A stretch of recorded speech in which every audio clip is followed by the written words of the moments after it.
आगामी महापालिका निवडणुकीसाठी राष्ट्रवादी काँग्रेसकडून इच्छुकांच्या मुलाखतींना सुरुवात झाली आहे। पर्वती खडकवासलामध्ये इच्छुकांची गर्दी, तर कोथरूड कसबा विधानसभा मतदारसंघात संख्या अत्यंत कमी होती। काही प्रभागात तर 2 जणच इच्छुक होते।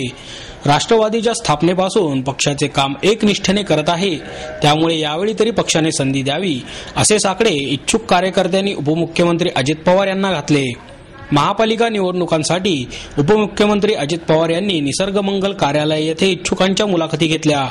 मुलाखतीच्या पहिल्या दिवशी पर्वती, खडकवासला, कोथरूड, कसबा विधानसभा मतदारसंघातील 326 इच्छुकांच्या मुलाखती झाल्या। या निमित्ताने इच्छुकांनी मोठ्या प्रमाणावर शक्ती प्रदर्शन केले। पर्वती खडकवासलामध्ये इच्छुकांची संख्या मोठ्या प्रमाणात होती। एका प्रभागात साधारणपणे 8 ते 10 इच्छुकांनी मुलाखती दिल्या, पण कोथरूड कसबा विधानसभा मतदारसंघात इच्छुकांची संख्या अत्यंत कमी होती। काही प्रभागात तर 2च जण इच्छुक होते। इच्छुक उमेदवाराला प्रभाग क्रमांक, नाव, वय आणि केलेल्या सामाजिक कामांची माहिती विचारत होते। प्रस्थापितांबरोबरच अनेक नवीन चेहरे मुलाखतीसाठी दिसत होते।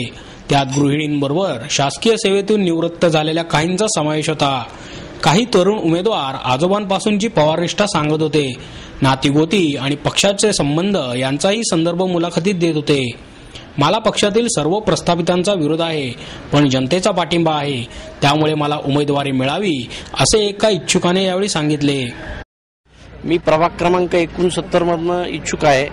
मुलाखत घेत असताना स्वतः आमचे नेते आणि राज्याचे उपमुख्यमंत्री अजितदादा पवार हजर होते आणि इच्छुक उमेदवारांना त्यांनी वार्डाची रचना, निवडून येण्यासाठीचे प्रयत्न, प्रभागामध्ये असलेल्या सोसायटी वाईज किंवा जाती वाईज जे काही मतदान आहे त्याच्यामध्ये उमेदवारांनी कसा अभ्यास केला आहे आणि तुमचं मागच्या वेळचं कार्य काय, मागच्या झालेल्या निवडणुकीमधला तुमचा सहभाग काय आणि तुम्ही पक्षासाठी काय केलं याच्यावरती त्यांचा जोर होता।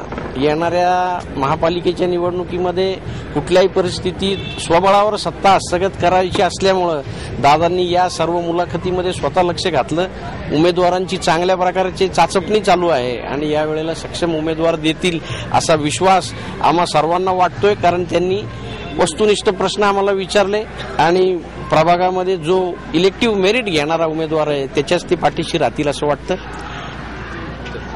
अजित पवार सुद्धा मुलाखती घेतात, दादा तिथे बसलेले असतात, त्याचं कुठेतरी दडपण वाटतं मुलाखती देताना नाही, प्रत्येक उमेदवाराच्या चेहऱ्यावरती आणि त्याच्या हालचालींमध्ये ते दडपण जाणवतं एवढंच काय, परंतु निवडणुकीचा हा माहोल इथं इतका गर्दी आणि गोंगाट असायला पाहिजे, परंतु स्वतः दादा हजर असल्यामुळं आणि ते शिस्तीचे असल्यामुळं इथं अजिबात गडबड गोंधळ नाहीये किंवा वाद्य सुद्धा जास्त वाजवली जात नाही। आणि मुलाखत देणारा जरी नगरसेवक असला तरी पण त्याच्या चेहऱ्यावरती दादा प्रश्न विचारत असल्याचं दडपण जाणवतं आणि इतर वेळेचं जे काही वातावरण असतं ते दादा हजर असल्यामुळं नाहीये। मुलाखती अत्यंत शांतपणे चालू आहेत आणि टू द पॉइंट अशा चालू असून यावेळेचे उमेदवार सगळे चांगले असतील आणि राष्ट्रवादीला स्वबळावर सत्ता मिळेल असं वाटतं।